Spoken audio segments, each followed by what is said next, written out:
नमस्कार दोस्तों, 8 मार्च 2014 रात के 12:42 मलेशियन एयरलाइंस की फ्लाइट MH370 कुआलालंपुर से टेक ऑफ करती है।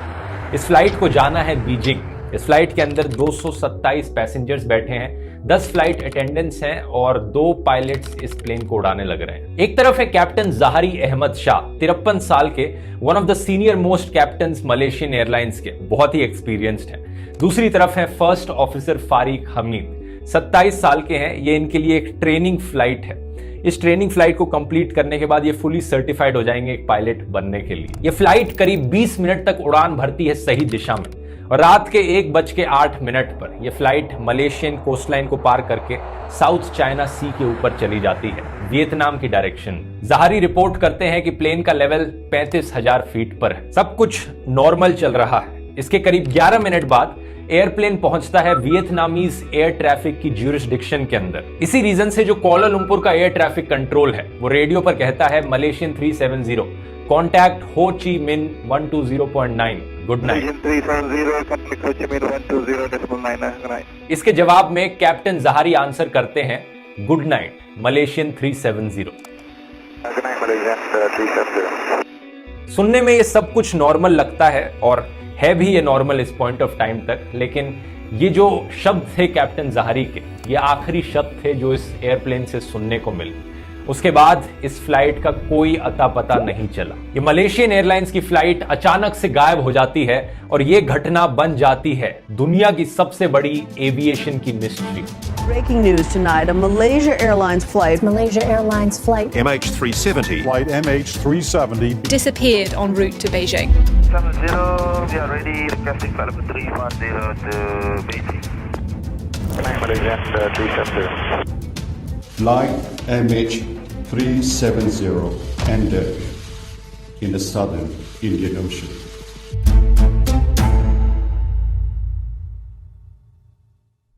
वियतनामीज एयर स्पेस के अंदर पहुंचने के सिर्फ 30 सेकंड बाद यह प्लेन अचानक से रेडार से गायब हो जाता है। इस समय टाइम हो रहा था रात के 1:21।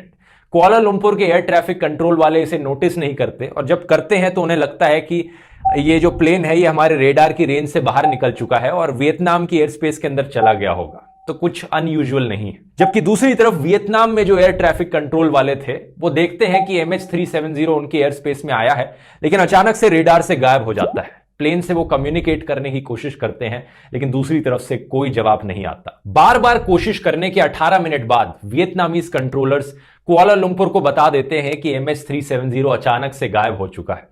अब आमतौर पर ऐसी सिचुएशन में कुआलालंपुर की जो एरोनॉटिकल रेस्क्यू कोऑर्डिनेशन सेंटर है उसे नोटिफाई किया जाना चाहिए था 1 घंटे के अंदर अंदर कि यहां पर प्लेन गायब हो चुका है, लेकिन एक्चुअली में 4 घंटे बीत जाते हैं जिससे पहले की एक इमरजेंसी रिस्पांस की शुरुआत होती है। सुबह के 6:32 हो चुके होते हैं। ये वो टाइम था जिस टाइम पर एयरप्लेन को एक्चुअली में बीजिंग में लैंड कर जाना चाहिए था, लेकिन उसकी कोई लैंडिंग नहीं होती। तुरंत एक सर्च ऑपरेशन बुलाया जाता है, प्लेन को ढूंढने की कोशिश करी जाती है। अगर आप नक्शे पर देखेंगे तो प्लेन मलेशिया से बीजिंग जा रहा था, बीच में वियतनाम पड़ता है और साउथ चाइना सी आता है, तो ऑब्वियस सी बात है जो ये सर्च ऑपरेशन था यहां पर साउथ चाइना सी के बीच में इस प्लेन को ढूंढने की कोशिश करी जाती है। ये सर्च ऑपरेशन एक इंटरनेशनल एफर्ट है। 34 शिप्स और 28 एयरक्राफ्ट 7 अलग अलग देशों के इस प्लेन को ढूंढने की कोशिश करते हैं अगली सुबह, लेकिन प्लेन का कोई नामो निशान तक नहीं मिलता। करीब 4 दिन बाद 12 मार्च को खबर निकलती है कि प्लेन सिविलियन रेडार से जरूर गायब हो गया था, लेकिन उस रात एक मिलिट्री रेडार ने इस प्लेन को स्पॉट किया था। और हैरानी की बात यह है कि इस मिलिट्री रेडार के अकॉर्डिंग यह प्लेन आखिरी बार देखा गया था रात के 2:22 पर 2:22 AM पर, और इसकी लोकेशन साउथ चाइना सी में नहीं थी बल्कि अंडमान एंड निकोबार आइलैंड्स के पास थी, मलेशिया के वेस्ट में स्ट्रेट ऑफ मालाका में थी। और इस मिलिट्री रेडार की रीडिंग्स के अकॉर्डिंग ये प्लेन एक्चुअली में अंडमान आइलैंड्स की डायरेक्शन में ऊपर जा रहा था, बीजिंग से बिल्कुल उल्टी तरफ।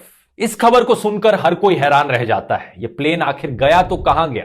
क्या ये इंडिया की डायरेक्शन में उड़कर कहीं हिमालयाज में या कजाकिस्तान के पास क्रैश कर गया? अगले कुछ दिनों बाद हमें एक नया सबूत मिलता है सैटेलाइट डेटा से। पता लगता है कि प्लेन ऑटोमेटिकली एक सैटेलाइट से कम्युनिकेट करने की कोशिश कर रहा था। ये वैसे आम बात होती है बड़ी, जो बड़े वाले एयरप्लेन्स होते हैं जैसे कि ये बोइंग 777 है, ये अक्सर सैटेलाइट्स के साथ कम्युनिकेशन करने की कोशिश करते हैं अपने कम्युनिकेशन को और आसान बनाने के लिए। ये वैसा ही हो गया जैसे आपके जो फोन्स होते हैं वो ऑटोमेटिकली नॉन वाईफाई के साथ कनेक्ट करने की कोशिश करते हैं, उसी तरीके से समझ। लेकिन प्रॉब्लम ये थी कि इस प्लेन ने जब सैटेलाइट से कम्युनिकेट किया तो उसने बस लॉग इन करने की कोशिश करी, कनेक्शन बनाने की कोशिश करी। यहां पर कोई डेटा ट्रांसमिट नहीं किया गया प्लेन की लोकेशन का। तो सैटेलाइट को बस ये पता था कि इस प्लेन ने मुझसे कम्युनिकेट करने की कोशिश करी थी, लेकिन इसके अलावा कुछ नहीं पता था कि ये प्लेन एक्चुअली में कहां पर था। लेकिन कुछ साइंटिस्ट और इन्वेस्टिगेटर्स ने सोचा क्यों ना हम इस चीज का इस्तेमाल करें इस प्लेन की लोकेशन का अंदाजा लगाने में। उन्होंने सोचा कि जब सैटेलाइट ने उस कम्युनिकेशन को रिसीव किया तो सैटेलाइट ने अपना एंटीना प्लेन की डायरेक्शन में मोड़ा होगा। तो इन्होंने जो सैटेलाइट की एंटीना का एंगल था उसे मेजर करके कैलकुलेशंस करके ये अंदाजा लगाया कि ये प्लेन एक्चुअली में कहां पर हो सकता है। अब जैसा मैंने पहले बताया कि एग्जैक्ट लोकेशन तो हम नहीं बता सकते सैटेलाइट की मदद से, लेकिन एस्टिमेट से हम ये बता सकते हैं कि ये जो पूरा सर्कल आप देख रहे हो व्हाइट कलर का, इस सर्कल के किसी भी पॉइंट पर हो सकता है प्लेन, जब उसने सैटेलाइट से कम्युनिकेट करने की कोशिश करी थी। प्लेन ने 7 बार सैटेलाइट से कम्युनिकेशन बनाने की कोशिश करी थी, इसलिए यहां पर 7 अलग अलग सर्कल्स आपको दिख रहे हैं व्हाइट कलर के। इन्हें सैटेलाइट हैंडशेक्स करके बुलाया गया है। हर सर्कल पे टाइम लिखा हुआ है कि किस टाइम पर प्लेन ने कम्युनिकेट करने की कोशिश करी थी। और जो आखिरी सर्कल है यहां पर, जो 7th सर्कल है, वो लेटेस्ट टाइम बताता है जब प्लेन ने सैटेलाइट से कम्युनिकेट करने की कोशिश करी थी। मतलब आखिरी पॉइंट जहां पर ये एरोप्लेन गया होगा। और ये बहुत ही हैरानी की बात थी क्योंकि ये सर्कल कितना बड़ा है, कहां से लेकर कहां तक पहुंच रहा है। कजाकिस्तान से लेकर चाइना, इंडोनेशिया और ऑस्ट्रेलिया के साइड में से इतने बड़े ओशन से गुजरता हुआ इस पूरे लास्ट सर्कल में कहीं पर भी हो सकता है ये प्लेन, या इसके और आगे भी हो सकता है। ये तो आखिरी पॉइंट है जहां पर कम्युनिकेट करने की कोशिश करी थी। इसके बाद इन्वेस्टिगेटर्स ने कुछ और कैलकुलेशंस करी प्लेन की स्पीड को देखकर, प्लेन में कितना फ्यूल बचा था उसे देखकर, और फिर एस्टिमेट किया कि एक्चुअली में प्लेन इस सर्कल में इस शेडेड एरिया में हो सकता है, इस सर्कल की इस आर्क में हो सकता है, जिसे फेमसली नाम दिया गया द 7th आर्क। ये 7th आर्क ऑस्ट्रेलिया के 2000 किलोमीटर वेस्ट में है और एक बहुत ही बड़े एरिया को ऑक्यूपाई करती है। ओशन के ये एक ऐसे एरिया में है जहां पर हमें ज्यादा नहीं पता, हमने ज्यादा कभी वहां नीचे जाने की कोशिश नहीं करी उस हिस्से में। इस मैप में आप देख सकते हैं कि जिस सैटेलाइट का इस्तेमाल करके प्रिडिक्ट किया गया वो सैटेलाइट कहां पर मौजूद थी। जो सबसे बाहर का आप येलो डॉटेड सर्कल देख रहे हैं, ये वो रेंज है जहां तक प्लेन ट्रैवल कर सकता था अपने फ्यूल से। 7 घंटे का जो फ्लाइट टाइम था। और रेड कलर का जो कर्व्ड आर्क देख रहे हो वो है द 7th आर्क, जहां पर एज्यूम किया जा रहा है कि ये प्लेन एक्चुअली में क्रैश किया है। इसके बाद कई सर्च ऑपरेशंस बुलाए गए। येलो शेडेड रीजन्स आपको दिखाते हैं कि कहां पर ये सर्च ऑपरेशंस कंडक्ट किए गए, और ऑरेंज वाला जो एरिया है वो प्रायोरिटी सर्च एरिया है जहां पर सबसे ज्यादा सर्च ऑपरेशंस कंडक्ट किए गए। अप्रैल 2014 तक जो समुद्र के ऊपर के सर्च ऑपरेशंस चल रहे थे उन्हें बंद कर दिया गया क्योंकि उसका कोई फायदा नहीं था। प्लेन क्रैश किया है तो अब पानी के अंदर ही डूब गया होगा, फ्लोट नहीं कर रहा होगा ओशन के ऊपर, इसलिए डीप ओशन सर्च कंडक्ट करी जाने लगी। इस पॉइंट ऑफ टाइम पर कंडक्ट हुआ दुनिया का सबसे बड़ा और सबसे महंगा सर्च ऑपरेशन। हफ्तों तक, महीनों तक, सालों तक ये इस प्लेन की तलाश करते रहे लेकिन कुछ नहीं मिला। 3 साल बाद और $160 मिलियन स्पेंड करने के बाद इन्होंने इस ऑपरेशन को बंद कर दिया। ये ऑपरेशन एक फेलियर रहा। लेकिन इसके बीच एक अच्छी खबर यह थी कि जुलाई 2015 में इस प्लेन का पहला टूटा हुआ हिस्सा डिस्कवर किया गया। एक डेबरी फ्लोट करके ओशन में आई आइलैंड ऑफ रियूनियन पर। यह आइलैंड है मेडागास्कर के ईस्ट साइड में। यहां पर प्लेन का फ्लैपेरॉन पाया गया। आप फोटो में देख सकते हैं, ये इस प्लेन का एक टूटा हुआ हिस्सा है। इसके बाद 2018 में एक अमेरिकन कंपनी ओशन इन्फिनिटी ने एक नया कॉन्ट्रैक्ट साइन किया मलेशियन सरकार के साथ। इन्होंने कहा हम सर्च ऑपरेशन कंडक्ट करेंगे और अगर हमें प्लेन नहीं मिला तो हम कोई फीस भी नहीं चार्ज करेंगे, नो फाइंड नो फी। इस शर्त पर इन्होंने अब एक नया सर्च ऑपरेशन चालू किया। इनके पास बहुत ही advanced under water surveillance vehicles थे। ये सर्च ऑपरेशन कंडक्ट करते वक्त पूरी ओशन के फ्लोर की मैपिंग करने लग रहे थे। और इसी सर्च ऑपरेशन में पाया गया उस एरिया में जहां पर ये 7th आर्क के एरिया में समुद्र के नीचे कई अंडर वाटर वोल्केनोज मौजूद हैं, कई क्लिफ्स और कई पहाड़ियां भी मौजूद हैं। ये भी कई महीनों तक ढूंढते रहे, लेकिन अनफॉर्चुनेटली ये भी अपने मिशन में फेल हो गए, कुछ नहीं मिला। यहां पर एक छोटी सी एड ब्रेक लेना चाहूंगा मैं। अगर आप एक बिजनेस ओनर हैं या स्टार्टअप के फाउंडर हैं तो इस एड को जरूर देखना, ये आपके लिए बहुत जरूरी है। आप जानते ही होंगे कि हायरिंग का प्रोसेस कितना मुश्किल होता है अपनी कंपनी में। पहले जॉब पोस्ट करो, फिर एप्लीकेशंस का वेट करो, फिर इतने सारे प्रोफाइल्स में से सही वाला ढूंढो। इन सब में महीनों तक का समय लग जाता है और फास्ट पे स्टार्टअप्स के पास कहां होता है इतना टाइम। तो हायरिंग को स्पीड अप करने के लिए ट्राई कीजिए हायरेक्ट। हायरेक्ट एक डायरेक्ट हायरिंग प्लेटफॉर्म है जो फाउंडर्स, बिजनेस ओनर्स और एचआरस के लिए डिजाइन किया गया है। यहां पर आप हायरिंग कर सकते हैं बिना किसी बीच के कंसल्टेंट्स के। हायरेक्ट के इनबिल्ट चैट और वीडियो कॉलिंग फीचर के जरिए आप डायरेक्टली कैंडिडेट से बात कर सकते हैं बिना अपनी कोई प्राइवेट डिटेल्स शेयर करें। और इसका स्ट्रॉन्ग आर्टिफिशियल इंटेलिजेंस सॉफ्टवेयर सिर्फ आपको रेलेवेंट प्रोफाइल्स ही दिखाएगा, जिससे आपका काम भी और आसान हो जाए। यहां 2 मिलियन से भी ज्यादा वेरीफाइड कैंडिडेट्स हैं और यह ऐप फ्री टू डाउनलोड है। तो जाइए जल्दी से डिस्क्रिप्शन बॉक्स में दिए गए लिंक पर क्लिक कीजिए और अपनी टीम बिल्ड कीजिए हायरेक्ट के द्वारा। अब टॉपिक पर वापस आते हैं। इसी बीच मलेशियन पुलिस ने अपनी एक तीसरी अलग से इन्वेस्टिगेशन चालू करी। इन्होंने सोचा क्यों ना हम उस प्लेन में बैठे पैसेंजर्स का एक बैकग्राउंड चेक करें, जो प्लेन के पायलट्स थे उनका एक बैकग्राउंड चेक करें और देखें कि उनकी क्या हिस्ट्री रही है। क्या ऐसा तो नहीं कि किसी ने प्लेन को हाईजैक करने की कोशिश करी हो। इन सारी इन्वेस्टिगेशंस के बाद कुछ थ्योरीज निकल कर आई कि एग्जैक्टली क्या हो सकता है हुआ होगा इस प्लेन के साथ। आइए देखते हैं एक एक करके क्या एज्यूम किया जा रहा है, क्या अलग अलग थ्योरीज हैं। पहले तो यह सोचा गया कि अगर प्लेन रेडार से गायब हुआ है तो कैसे हुआ होगा। या तो कोई इलेक्ट्रिकल फेलियर आ गया होगा प्लेन में, कोई एक्सीडेंट हुआ हो, या कोई टेक्निकल फेलियर हो गया होगा प्लेन में जिसकी वजह से इक्विपमेंट काम करनी बंद कर गई, या फिर किसी पैसेंजर या पायलट ने खुद से ट्रांसपॉन्डर को स्विच ऑफ कर दिया, जानबूझकर यह किया गया। तो पहली थ्योरी यह है कि यहां पर एक्चुअली में कैप्टन जहारी शाह पर उंगली उठाई जा रही है। यह कहा गया कि कैप्टन ने जानबूझकर कम्युनिकेशन को डिसेबल किया और प्लेन को जबरदस्ती ले जाकर ओशन में क्रैश कर दिया। लेकिन क्या रीजन था कि उन्होंने ये किया होगा? कुछ लोग कहते हैं कि उनका मानसिक संतुलन ठीक नहीं था, कुछ लोग कहते हैं वो सुसाइड करने की हालत में थे, वो आत्महत्या करना चाह रहे थे, कुछ लोग कहते हैं कि एक हाईजैकिंग थी, एक टेरर अटैक की तरह था। लेकिन एक्चुअली में जहारी शाह पर क्यों ब्लेम डाला जा रहा है? यहां पर कुछ आर्ग्यूमेंट्स है जो इस थ्योरी के फेवर में उठाई जाती हैं। पहला पॉइंट यह है कि जो 180 डिग्री का ऑलमोस्ट टर्न लिया है एरोप्लेन ने वियतनाम से वापस मलेशिया की ओर, ये ऑटो पायलट खुद से नहीं कर सकता था, ये एरोप्लेन के पायलट ने इंटेंशनली खुद से ही किया होगा। दूसरा पॉइंट ये है कि इस एरोप्लेन को एक्चुअली में थाईलैंड और मलेशिया के बॉर्डर्स के एकदम बीचों बीच से उड़ाया गया, जो कहा जाता है कि डेलिबरेटली किया गया होगा, जानबूझकर किया गया होगा, ताकि दोनों की एयर स्पेस के रेडार से दूर रहा जा सके। तीसरा एक बड़ा ही इंटरेस्टिंग पॉइंट है, यह कहा गया कि जहारी शाह के पास घर में उनके एक फ्लाइट सिमुलेटर था, जो कि कोई ज्यादा अनयूजुअल चीज नहीं है, लेकिन उस फ्लाइट सिमुलेटर में एक उन्होंने पाथ ड्रॉ किया था अपने गेम खेलने के लिए, जो पाथ एक्चुअली में कोइंसिडेंटली उसी पाथ से गुजरता था जहां से MH370 एक्चुअली में गई। अब ये सुनकर आपको लगेगा कि ये तो डेफिनेटली यही हुआ है, लेकिन एक्चुअली में जो ऑफिशियल इंचार्ज हैं सर्च ऑपरेशन के, उन्होंने इस थ्योरी को कंप्लीटली डिनाई किया है। उन्होंने कहा कि ऐसा नहीं हो सकता, क्योंकि काउंटर में भी इसके कई आर्ग्यूमेंट्स हैं। पहला तो यह है कि ये बहुत ही एक्सपीरियंस्ड और सीजन्ड पायलट थे जिन्हें सब रिस्पेक्ट करते थे।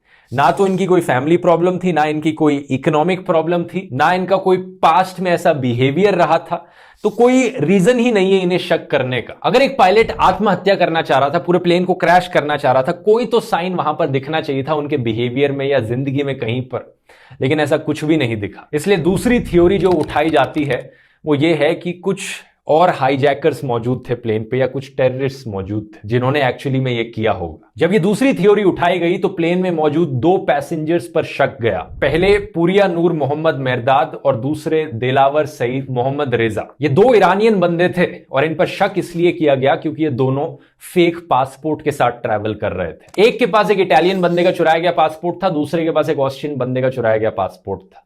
ये दोनों पासपोर्ट्स थाईलैंड में चुराए गए थे। कहा जाता है कि ये दोनों लोग इन चुराए गए पासपोर्ट्स का इस्तेमाल करके यूरोप में जाकर सेटल करना चाह रहे थे। पहले इन्होंने बीजिंग तक की फ्लाइट ली थी, फिर बीजिंग से यूरोप तक की फ्लाइट लेने वाले थे। इन्वेस्टिगेशंस ने बताया कि इनमें से एक की तो मदर भी हैम्बर्ग जर्मनी में मौजूद थी, अपने बेटे का इंतजार कर रही थी। लेकिन एट द एंड इस टेरर वाली थ्योरी को रिजेक्ट कर दिया गया, क्योंकि इन स्टोलन पासपोर्ट्स के अलावा, चुराए गए पासपोर्ट्स के अलावा कोई और प्रूफ नहीं मिला इस चीज का कि ये एक्चुअली में टेररिस्ट थे, कोई आतंकवादी हमला करना चाहते थे। ये एक्चुअली में सिर्फ यूरोप में जाकर सेटल होना चाहते थे एक चुराए गए पासपोर्ट का इस्तेमाल करके। इनफैक्ट ये चीज इंटरपोल ने भी कंफर्म करी, ये कहते हुए कि दे वर प्रोबेबली नॉट टेररिस्ट। इसलिए आती है यहां हमारी तीसरी थ्योरी, जो कि सबसे प्रोबेबल बताई जाती है।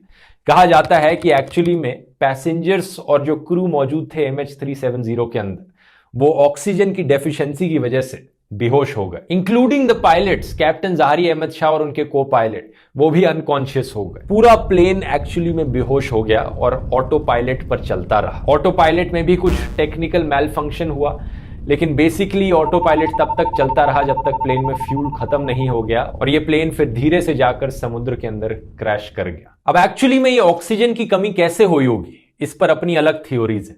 कुछ लोग कहते हैं कि कॉकपिट में फायर लग गई होगी, इलेक्ट्रिकल फायर, जिसकी वजह से कई सिस्टम्स काम करने बंद कर गए होंगे, इंक्लूडिंग द ट्रांसपॉन्डर। कुछ लोग कहते हैं कि कोई एक्सीडेंट हुआ होगा जिसकी वजह से अचानक से ऑक्सीजन की शॉर्टेज पड़ गई। कुछ लोग यहां पर भी हाईजैकर्स पर ब्लेम डालते हैं कि हाईजैकर्स ने यहां पर जबरदस्ती ऑक्सीजन की डेफिशिएंसी क्रिएट करने की कोशिश करी होगी। एक पॉसिबल एग्जांपल लेकर देखते हैं कि क्या हुआ होगा। इस थ्योरी का एक टिपिकल एग्जांपल बताऊं तो यह कहा जाता है कि यह प्लेन जैसे ही वियतनामीज एयर स्पेस के अंदर गया, पायलट ने नोटिस किया कि कुछ मैल फंक्शनिंग होने लग रही है, कुछ गलत है प्लेन में। तो पायलट ने एक्चुअली में 180 डिग्रीज का टर्न लिया प्लेन को वापस मलेशिया ले जाने के लिए। और जैसे प्लेन वापस मलेशिया की ओर उड़ने लगा, अचानक से कोई भयंकर एक्सीडेंट हो गया जिसकी वजह से ऑक्सीजन की कमी हो गई और प्लेन में मौजूद सारे लोग बेहोश हो गए ऑक्सीजन की कमी से। कई सिस्टम्स काम करने बंद हो गए और इसके बाद प्लेन अपना ऑटो पायलट पर चलता रहा। मिलिट्री रेडार ने इस प्लेन को उसके बाद स्पॉट किया और फिर ऑटो पायलट ने अचानक से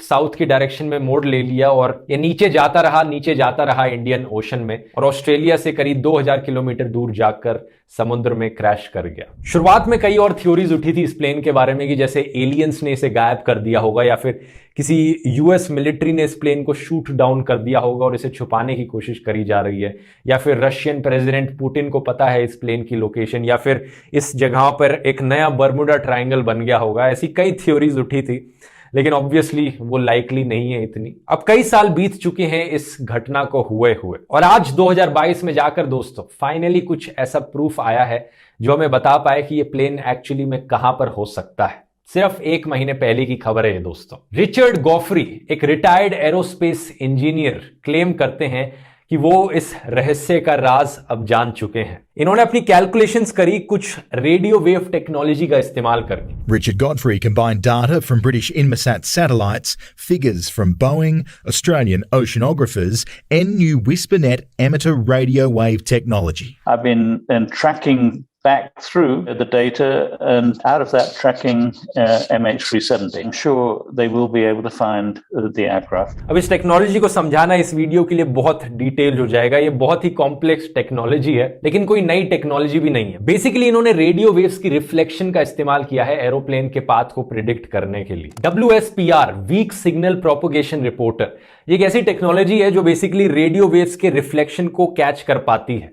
एक जगह से रेडियो वेव्स निकलती हैं, एटमॉस्फेयर से रिफ्लेक्ट होकर कुछ वीक रेडियो वेव्स दूसरी जगह पहुंचती हैं, और अगर बीच में से कोई प्लेन गुजर रहा होता है तो उसे बेसिकली नोटिस किया जा सकता है, ये कह लो। तो इन्होंने एक कंप्यूटर प्रोग्राम बनाया जो इन वीक रेडियो वेव्स के सिग्नल्स के थ्रू एरोप्लेन्स के फ्लाइट पाथ्स को पहचान सके। और इनकी कैलकुलेशंस के अकॉर्डिंग आज के दिन ये MH370 एक्चुअली में 7th आर्क के ऊपर ही लाई करता है। एग्जैक्टली 7th आर्क में वो इस पॉइंट पर है इनकी राय में, और 4 किलोमीटर अंडर वाटर है। समुद्र के नीचे, जैसा मैंने बताया, यहां पर बहुत से क्लिफ्स और अंडर वाटर वोल्केनोज मौजूद है। अब आप पूछोगे कि इस एरिया को तो ऑलरेडी सर्च किया जा चुका था। सही बात है, जो ऑस्ट्रेलिया ने सबसे महंगा सर्च ऑपरेशन कंडक्ट किया था, उस सर्च ऑपरेशन में एक्चुअली में इस एरिया को ऑलरेडी सर्च किया जा चुका है, पर हो सकता है कि उन्होंने इसे मिस आउट कर दिया हो। हालांकि जो दूसरा सर्च ऑपरेशन कंडक्ट किया गया था ओशन इन्फिनिटी सर्च के द्वारा, उन्होंने इस पॉइंट को सर्च नहीं किया था, उनके इंस्ट्रूमेंट्स ज्यादा डिटेल्ड थे। लेकिन रिचर्ड साहब अपनी कैलकुलेशंस पर इतना भरोसा करते हैं कि इन्होंने 40 नॉटिकल माइल्स की एक्यूरेसी में इन्होंने एग्जैक्ट लोकेशन को पिन पॉइंट कर दिया कि कहां पर यह प्लेन होगा समुद्र के नीचे। इन्होंने प्रपोज किया है कि 40 नॉटिकल माइल का सर्च एरिया पर एक नया सर्च ऑपरेशन कंडक्ट किया जाए और मिल जाएगा उसमें। ये पुराने सर्च ऑपरेशन से बहुत ही छोटा एरिया होगा इस बार, ये जो एक्चुअली में देखना पड़ेगा। तो ये बहुत ही अच्छी खबर है इस फ्लाइट की मिस्ट्री के लिए। एक्चुअली में शायद यहां पर एक सॉल्यूशन निकल सकता है। हालांकि कुछ लोग रिचर्ड की मेथडोलॉजी को जरूर क्रिटिसाइज करते हैं कि जो तरीका इन्होंने इस्तेमाल किया है यहां पर प्लेन की लोकेशन पाने के लिए, ये सही एक्यूरेट तरीका नहीं है, नहीं मिलेगा यहां पर प्लेन। लेकिन रिचर्ड का कहना है कि इस पूरे एरिया में ऑपरेशन अगर आज शुरू किया जाए तो सिर्फ 1 साल का टाइम लगेगा और 2022 के एंड तक, साल के एंड तक हम बता पाएंगे कि यहां पर प्लेन है कि नहीं, रिचर्ड की राय में, जो कि ऑब्वियसली यहां पर मिलना चाहिए। एक ड्रिफ्ट एनालिसिस भी कंडक्ट करी गई थी ओशन करंट को देखकर कि अगर प्लेन उस एरिया में क्रैश किया होता तो प्लेन के जो अलग अलग टुकड़े हैं वो ओशन के साथ फ्लो करके किन जगहों पर गए होते। और इस ड्रिफ्ट एनालिसिस के अकॉर्डिंग कुछ टुकड़े एक्चुअली में मेडागास्कर तक और उसके पास वाले आइलैंड्स पर गए होते, जो कि एक्चुअली में पाए भी गए हैं। टिल डेट 27 प्लेन के पीसेस ऑलरेडी पाए जा चुके हैं अलग अलग आइलैंड्स पर दुनिया के। और ये ड्रिफ्ट एनालिसिस रिचर्ड की एनालिसिस से भी साथ सही मैच करती है, फिट बैठती है। तो शायद हो सकता है आने वाले टाइम में इस रहस्य का राज हम सबको पता लग जाए क्या होगा यहां पर। लेकिन मैं उम्मीद करता हूं आपको वीडियो इंफॉर्मेटिव लगा होगा। टॉपिक पसंद आया तो नीचे कमेंट्स में लिखकर बता सकते हो और ऐसे कौन से टॉपिक्स पर आप वीडियोस देखना चाहोगे। और हायरेक्ट को डाउनलोड करने का लिंक नीचे डिस्क्रिप्शन में मिल जाएगा। मिलते हैं फिर अगले वीडियो में। बहुत बहुत धन्यवाद।